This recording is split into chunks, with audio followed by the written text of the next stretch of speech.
Hello and welcome back to the virtual classroom. I'm your host, Dr. Olmsted. As you can see, today's topic is Gilded Age politics. Now, before we begin, as always, take a moment, jot down the lecture outline after you hit pause on this video, and pay particular attention to that long list of key terms to your left. Make sure you can identify the who, what, where, when, why, be able to connect them to each other and their larger historical significance. Now with that, let's get started. Now, the last thing we need to talk about in the late 19th, early 20th, this will kind of bridge late 19th, early 20th century here, is national politics and foreign policy. Think about this. We haven't talked about politics like at a national level since the very first lecture in the series on Reconstruction. Yeah, they mentioned here and there about government this, government that, but it's never been a political lecture.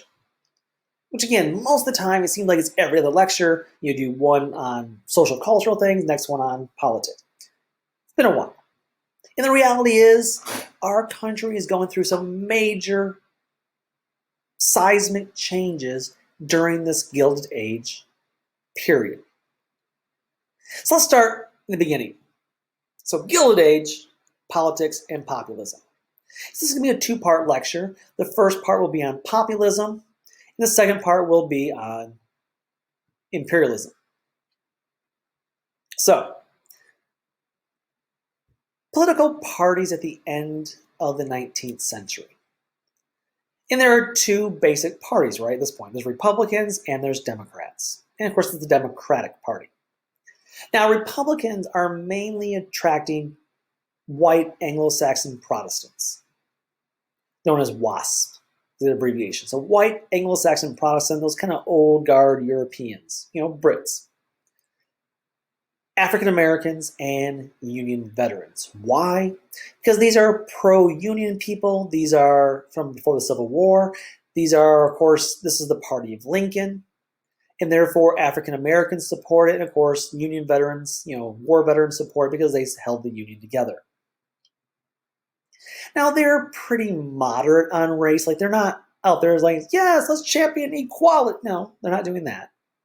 But they're generally supportive of civil rights. And their basic belief is they want a strong, active federal government. Yes, that's very different than today, where they want, supposedly, power at the state level. On the other hand, the Democratic Party, these are usually Southern whites. These are usually your new ethnic immigrants and the working class. They consider themselves the party of the common man, especially the farmer. Now, they believe in states' rights, and they are definitely not going to be supporting, civil rights. I love that quote at the bottom. And it just sums it up very well. A Republican is a man who wants you to go to church every Sunday. In other words, the government tells you what to do. A Democrat says that if a man wants to have a glass of beer on a Sunday, he can have it. Unless you're here in Texas before noon. No alcohol before noon on Sundays. So these are your two basic parties, right, in the Gilded Age. And, however, despite very clear differences, big government, small government, the reality is during the Gilded Age, there was what we call a political stalemate between 1869 and 1913. Yeah, this is a long time. Between 1869, or the election of 1868, and 1913, the election of 1912. With only one exception, Republicans won the White House. The one exception is Grover Cleveland. And even he's not a true Democrat. So the one exception is Democratic Grover Cleveland, who will win in 1884. And of course, we mentioned that before, he's the first one to win since before the Civil War. But even he promises to use the government, and he promises to use the government to help the common man. He promises to stop catering to the wealthy industrialists. But that election of Grover Cleveland, again, the reality, he was not a strong Democrat. He was not going to change much. But the election of Grover Cleveland in 1884 scared the crap out of Republicans. Remember, they've controlled the White House since 1860 with Abraham Lincoln. And so for 24 years, they have controlled the White House. And when Grover Cleveland beats them, they're scared. And they determined that they need to regain control of the government in 1888. And so to do so, they pull out all the stops. They up their game as far as campaign finances. They would get employers, remember they're friends of big business, they would get employers to warn their workers and employees that if they didn't vote for a Republican candidate, they'd be fired. Yes, this is, of course, illegal, but they did it. But nonetheless, despite all these things, in 1888, the Republican candidate lost the election by 100,000 votes. So despite all their efforts, in 1888, Benjamin Harrison lost the election by 100,000 votes. But he won the Electoral College. And thus he became president. And the Republicans realized they don't need to win the popular vote to win the election. They need to win the Electoral College. And Republicans in 1888 figured out the key to elections was not necessarily winning the popular vote, which, by the way, winning the popular vote is actually important because it means that you have the popular mandate of the people and you actually can get more done. But Republicans figured out you don't need to win it necessarily. Just win the Electoral College. And so after 1888, after Harrison loses the popular vote but wins the election, Electoral College, Republicans set out to make sure Democrats would never win the White House again. How did they do this? Well, they hurried up and admitted a bunch of new states in 1889. South Dakota, North Dakota, Montana, and Washington State. All major Republican regions. And by doing so, they're able to pack the Senate and the Electoral College. Oh, and they also brought in Wyoming and Idaho too. So 6 states: North Dakota, South Dakota, Montana, Washington, Wyoming, Idaho. And basically they boasted that the Democrat can't win the presidency for the foreseeable future. And for pretty much they don't until 1912.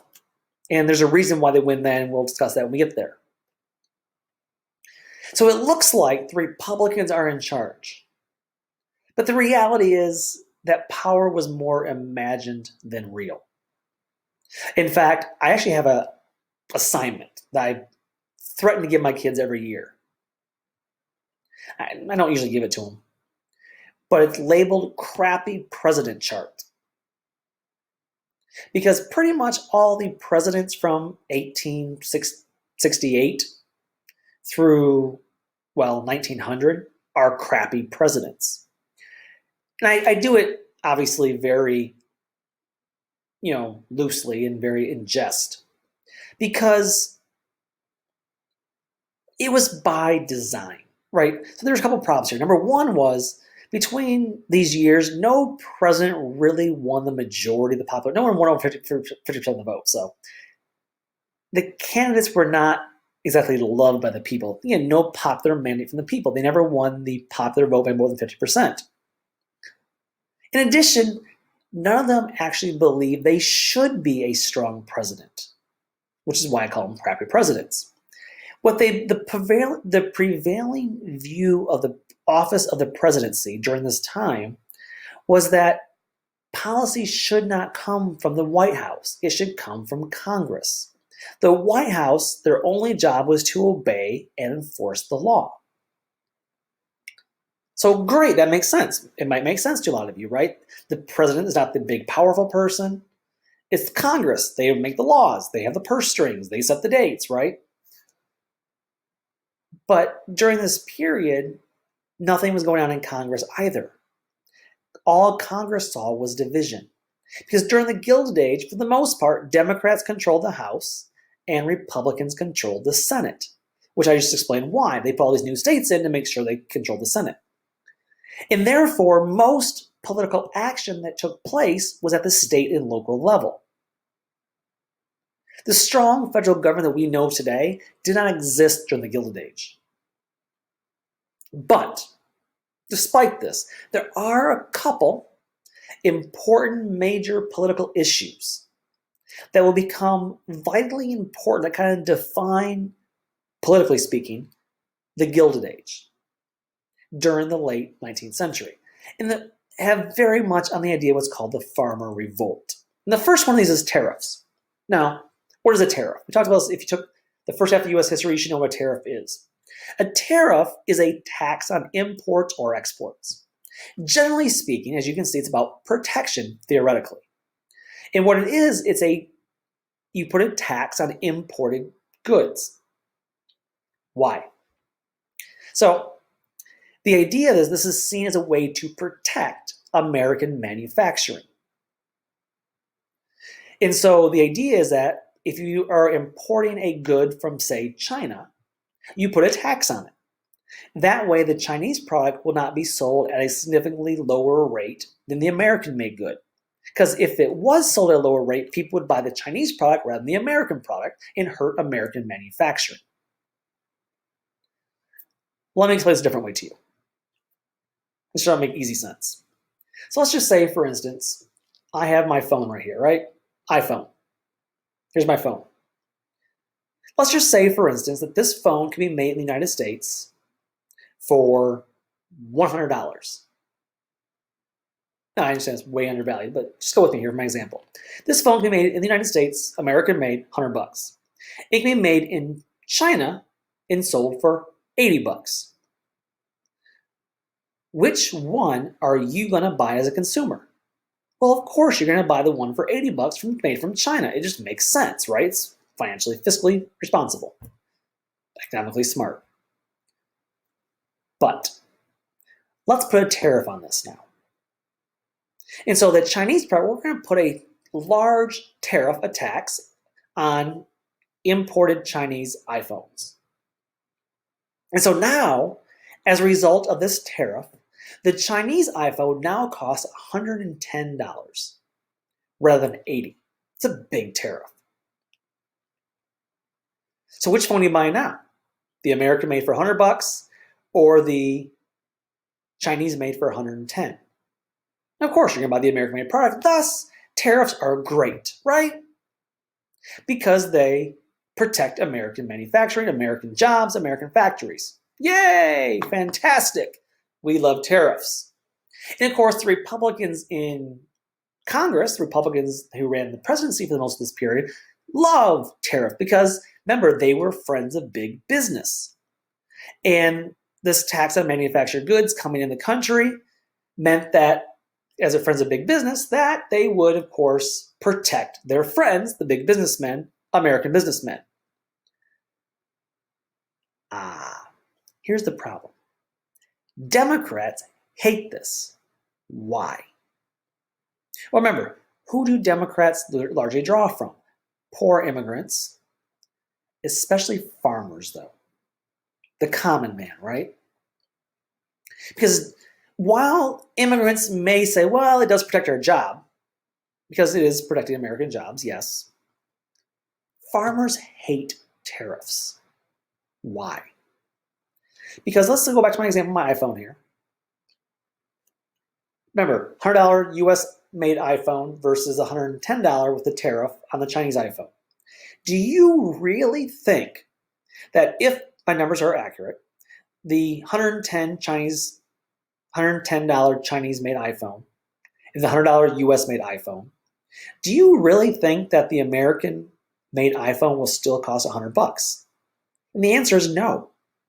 Because as soon as that Chinese import costs $110, you better believe that the American-made iPhone manufacturers will jack up the price to $108, $109. It'll still be cheaper. Oh yeah, it'll still be cheaper by a couple bucks. But did their cost of production increase? No. They can just increase and jack up the price because of the tariff made the Chinese imports so much more expensive. So nothing changed. And do you think they're going to pay their workers more money for this now that they get more profited? No, they're going to line their pockets with another golden toilet brush, gold-plated toilet brush with the extra profits. Do you think that their employees see any of that? Nope. Better work conditions? Nope. Better wages? Nope. Shorter hours? Nope. And for farmers who don't even work at the factories, they have no benefit whatsoever. Their wages are not increasing, but yet they're being forced to pay more for the American-made product. In their minds, just giving the Chinese product at a cheaper price. Forget the tariff. Let competition dictate the market rather than the government adding essentially fake, through fake means jacking up the price through a tariff, artificial means. And so therefore, no tariff means more foreign competition, which means lower prices for farmers. Well, in 1890, after they've added a bunch of new states, Benjamin Harrison will introduce one of the largest tariffs in our history to that point. And so in 1890, in a rare moment of political unity, wherein the Republicans controlled the House, the Senate, and the presidency for 2 years only, in between 1888 and 1890. Remember that big push in 1888 to, for drumming up support for the Republican Party, businesses forcing their employees to vote Republican or lose their jobs? It worked. And for the first 2 years of his presidency, he was able to have a Republican-controlled House, Senate, and presidency.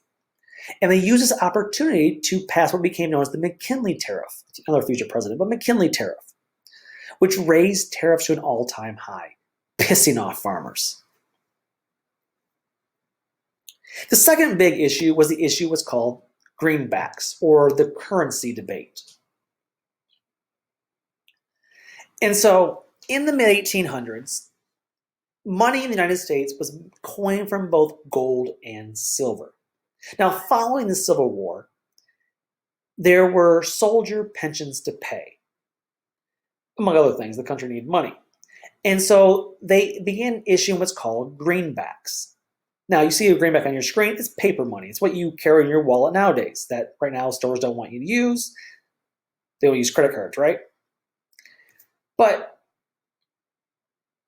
the issue becomes they begin printing more and more paper on greenbacks. The thing is, greenbacks, however, are actually worthless, right? It's a piece of paper. You hold up a dollar bill or a $10 bill. We agree that the value is worth $10 because it says 10 on it, right? But it's not worth anything. It's a piece of paper. It only gets value because of one of two reasons. Number one is we agree on it. And or number two is that it's backed somewhere by gold and or silver. Precious metals that say, yes, I actually have a whole stash of gold and silver, but because it's too heavy to carry, paper money instead. The greenbacks that were being printed after the Civil War were not backed by gold or silver.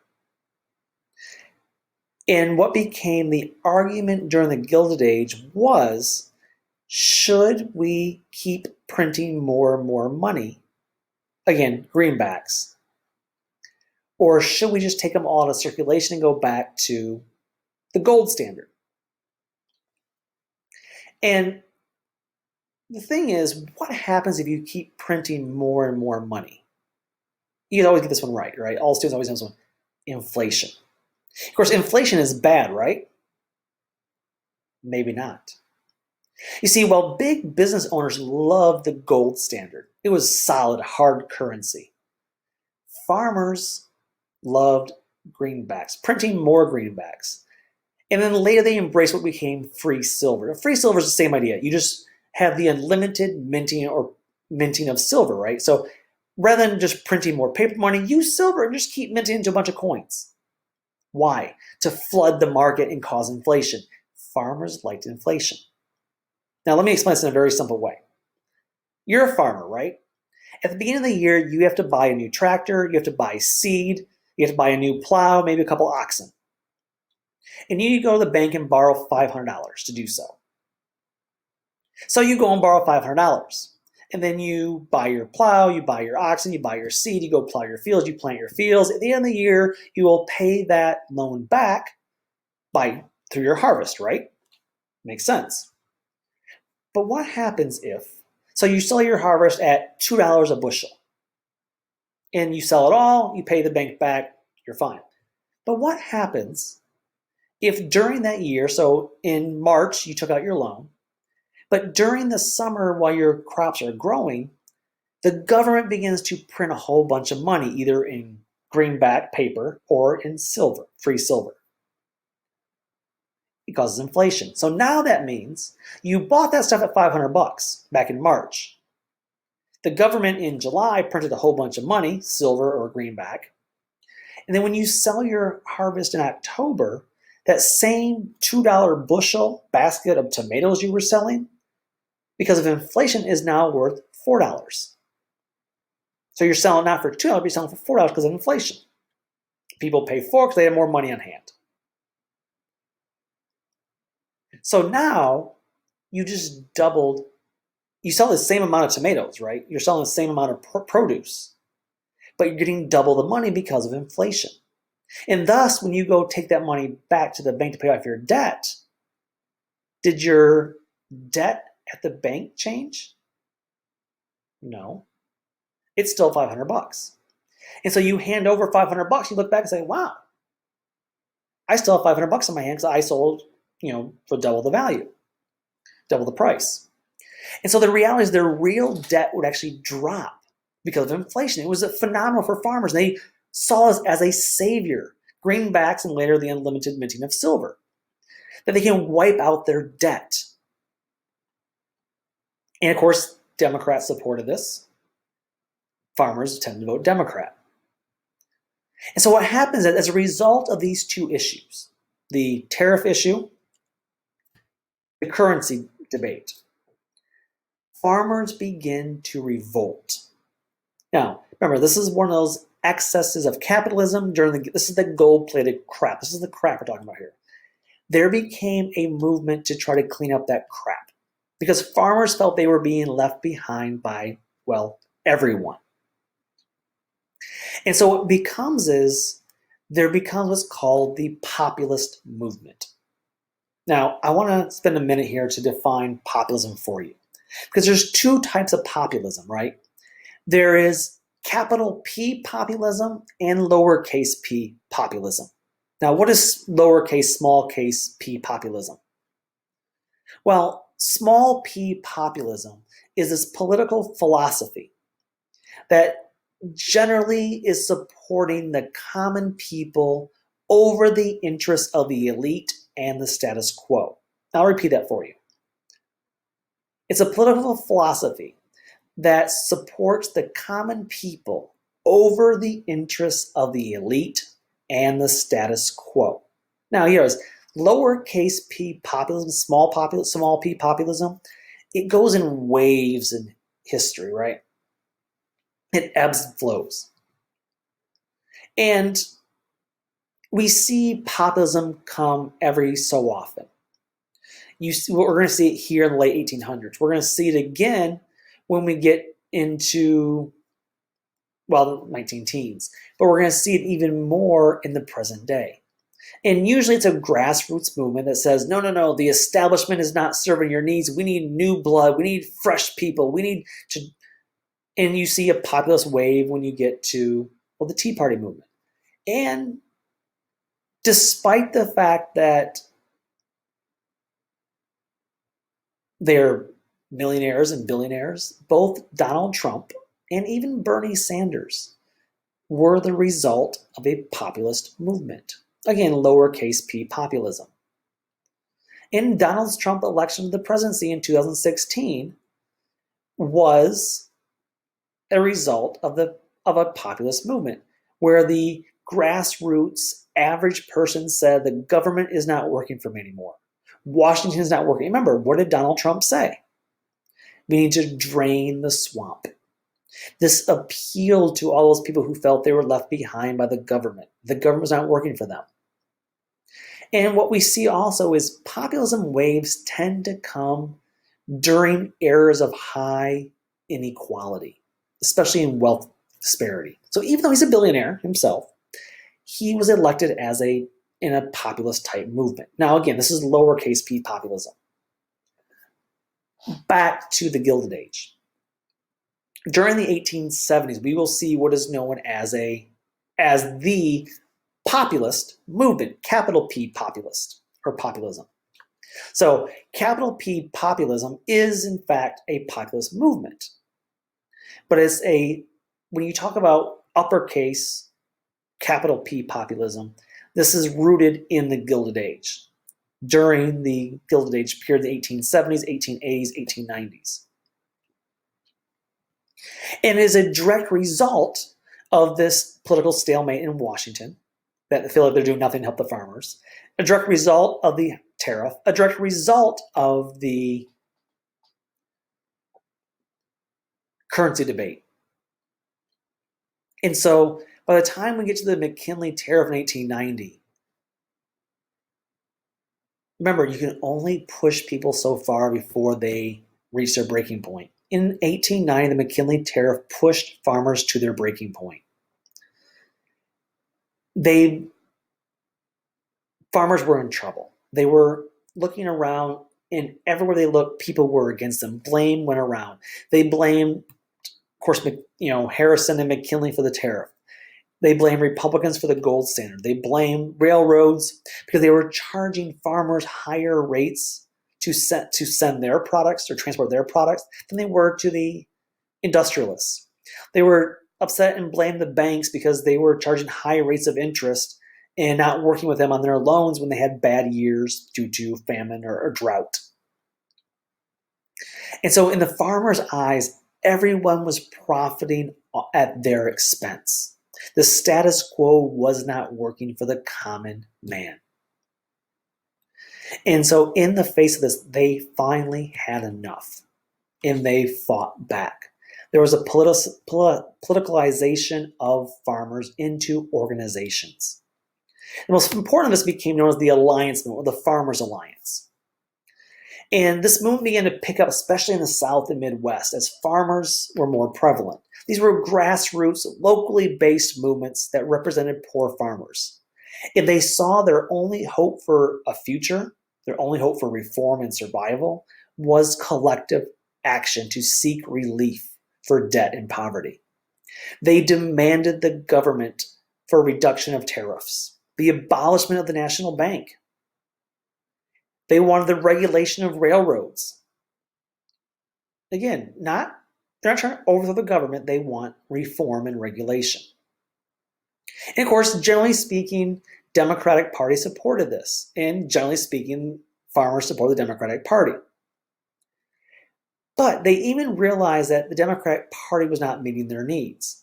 And so in 1892, the Alliance Movement turned political, not just local, but national. In 1892, the Populist Party launched their own presidential third-party candidate by the name of James Weaver. And the Populist Party called for some nowadays fairly common things, with a few exceptions. Number one was they wanted the unlimited coinage of silver. Again, they wanted to offer inflation to help farmers out. We already discussed that. They wanted things like the direct election of senators. Did you know that up until 1913, you as a citizen did not vote for your senators who were in Washington, D.C.? No, you voted for your state legislatures, and the state legislators, so if you're in Texas, your state legislature in Austin, they would in turn appoint your two senators to Washington, D.C. And the Populist Party said, this is not very democratic. We should directly elect our own senators. Maybe they should. They supported a graduated income tax. In other words, if you are a rich person, you should pay more money than a poor person. That is categorically, in their minds, unfair to make everyone pay the same. which, by the way, up until 1913, there was no graduated income tax. They advocated for an 8-hour workday. Makes sense again. Now, they were also very nativist. They saw immigrants as stealing jobs and driving down wages. This last one, though, the crazy radical one. They wanted governor ownership over railroads and utilities. Why? Well, as I already said, railroads were taking advantage of them. Railroads were charging them, farmers, higher rates than they were industrialists, and they saw this as unfair. Now, you could argue in a capitalist system, supply and demand.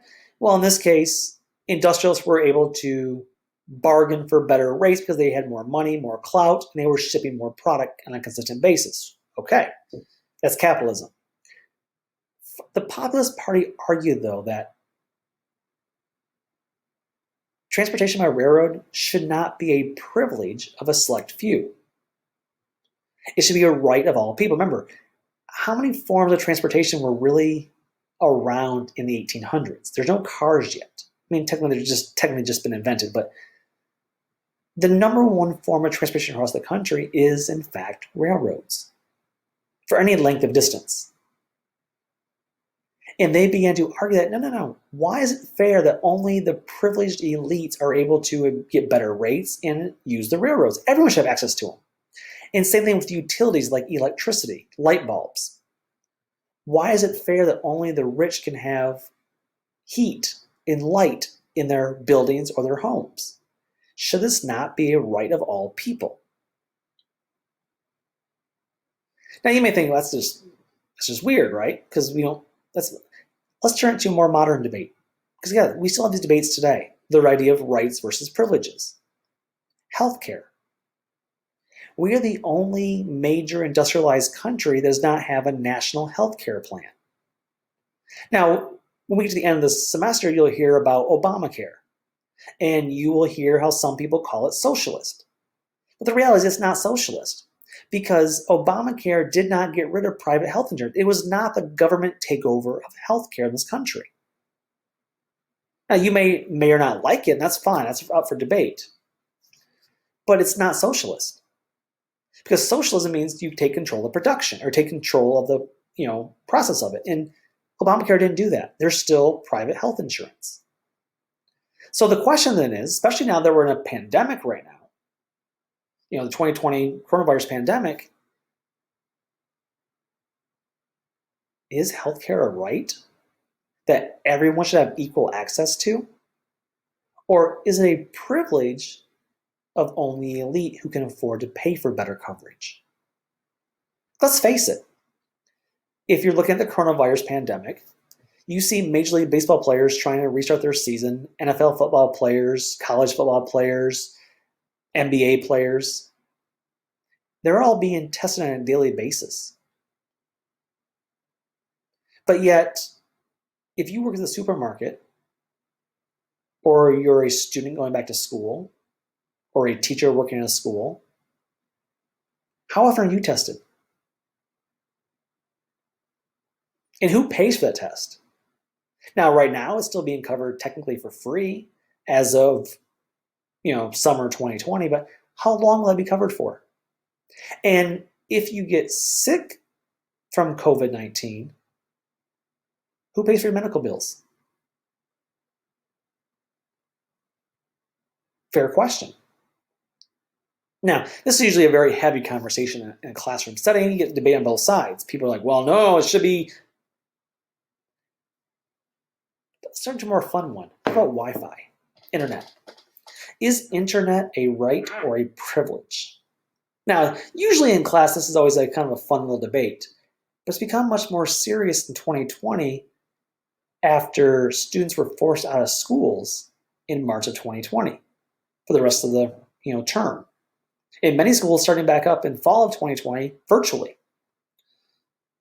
Because one thing that the coronavirus pandemic did also exacerbate was what's known as the digital divide, the haves and have-nots. Because if in March 2020, when all the students were kicked out of schools and went virtual for the rest of the year, did you have a device at home? And if you had a device other than your phone, did you have a stable internet connection? I know from colleagues and friends, there were some teachers that had to go sit in school parking lots just to bum the Wi-Fi off the school building. Some school districts would put a school bus in neighborhoods with a Wi-Fi so students could use the Wi-Fi. Because the reality is, despite the fact we have cell phone coverage, I mean, think about the Verizon wireless map that covers 98% of the entire country, right? But yet people in Houston, Texas, the fourth biggest city in the country, had no Wi-Fi access or internet access to do online schoolwork, online college work, work from home. There are entire countries in Europe, Sweden is one of them, that offers internet for all. But is internet and Wi-Fi a right or a privilege? Because the reality is, if the job of public school is to provide equality and equity, so all students have equal education, equal access to education, but yet if student A comes from a affluent family, has a laptop for every one of their kids, so they have 3 kids and 3 laptops, mom and dad have a laptop too, or a desktop, they have strong Wi-Fi, and they never have slowdowns or lose their internet, but yet family B, student B, they have one old crappy laptop for 3 kids to share. Which student A or student B is going to get further behind and one's going to get ahead? One can keep going like no big deal, but student B is going to struggle to keep up with their work. They're going to fall further and further behind to where they're not going to have the same education level as student A did. And so coronavirus and the pandemic has really exacerbated this idea of what's called the digital divide. And you say, well, how can the government provide this? Well, if Verizon Wireless has a map that covers 98% of America, why can't that same cell towers be used to provide free internet? Now, yeah, it's not free, it's taxpayer money, I understand that. But it can be done. So is Wi-Fi and internet a right or a privilege? And this is exactly what the Populist Party was arguing. They were arguing that utilities like heat, electricity, heat or lights, were rights. They were arguing that transportation like railroads should be a right of all people, not a privilege of a select few. And today, 2020, is internet a right or a privilege of a select few? Is healthcare, access to good quality doctors and healthcare, is it a right of all people, or only should a few rich elite people have access to it? And that's for you to decide, because there's an election in 2020 that will decide some of these questions. Nonetheless, back to the 1892 election, Weaver was unsuccessful, but he did get over 1 million votes. And the Populist Party that is, also elected 3 governors, 5 senators, and 10 congressmen, and nearly 1,500 state legislators. Which means, yeah, they're not going to win the presidency right away, but they did see some real success.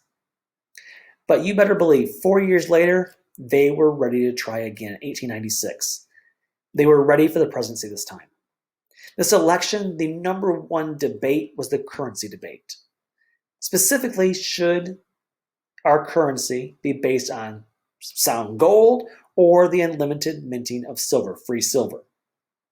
This became known as the Battle of the Standards. On the Republican side was William McKinley. He's in favor of gold. Now, the incumbent president was Grover Cleveland. Yeah, he's back. He got reelected after losing a term. He's back again. He's known as a Bourbon Democrat. Now, despite the fact he's a Democrat, he still supported big business and he still supported the gold standard. And therefore, this was a pretty easy thing then. So you have the Republican candidate who supports gold. You have the Bourbon Democrat incumbent, Grover Cleveland, who also supports gold.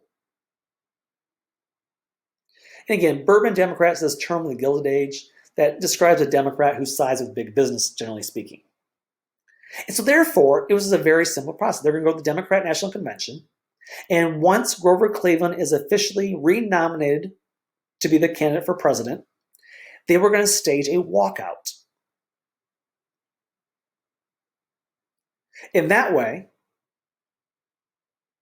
they could elect their own Populist Party candidate, and they would bring in not only the Populist Party, but also all those Democrats who were free silver backers. So people who believed in free silver, who didn't like the Bourbon Democrat.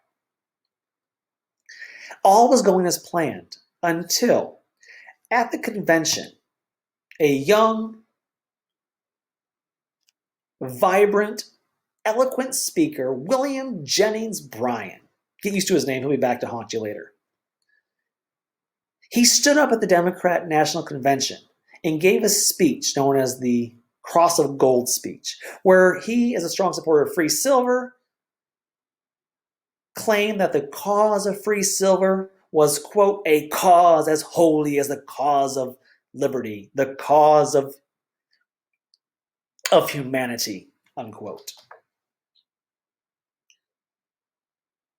And his speech got such a rouse from the crowd that they nominated William Jennings Bryan to be the Democratic nominee to run against the Republican William McKinley.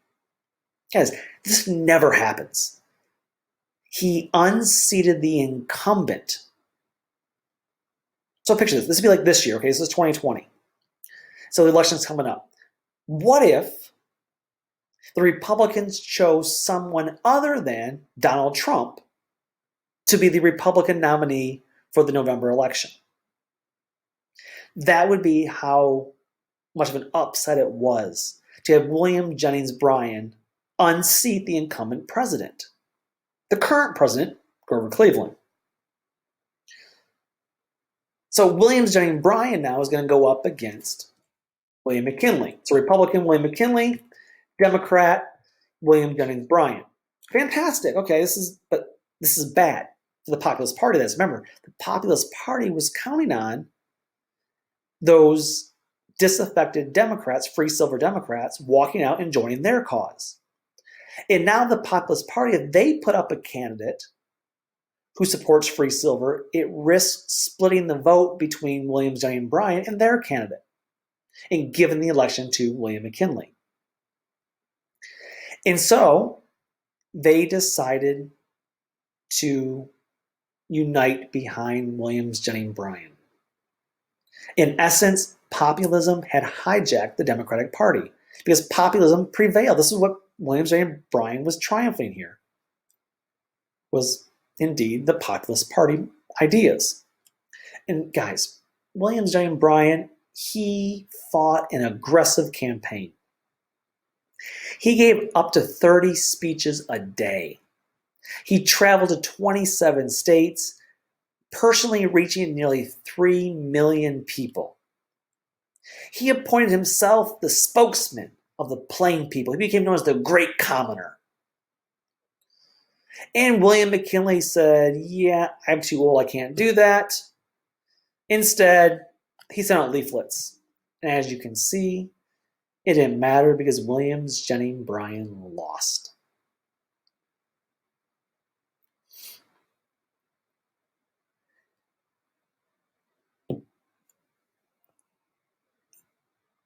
William McKinley was able to cast William Jennings Bryan as a radical who was trying to destroy the country. And it wasn't even close. McKinley secured the popular vote for the first time since the 1870s. And not only did he win the presidency, but Republicans won both parts of the Congress, the House and the Senate. This is an important election for a couple of reasons. Number one, it spelled the end of the Populist Party. Now again, populism, lowercase p, will continue, but uppercase P was dead. It also ended the political stalemate of the 1800s. But despite their loss, many of the Populist Party ideals will go on to become law during the next major era of, domestic politics, which is known as the Progressive Era. But before we get there, we gotta take a little tangent and talk about foreign policy for a minute. But we'll do that in our second half of our lecture, so stick around, come back. Until next time, bye-bye.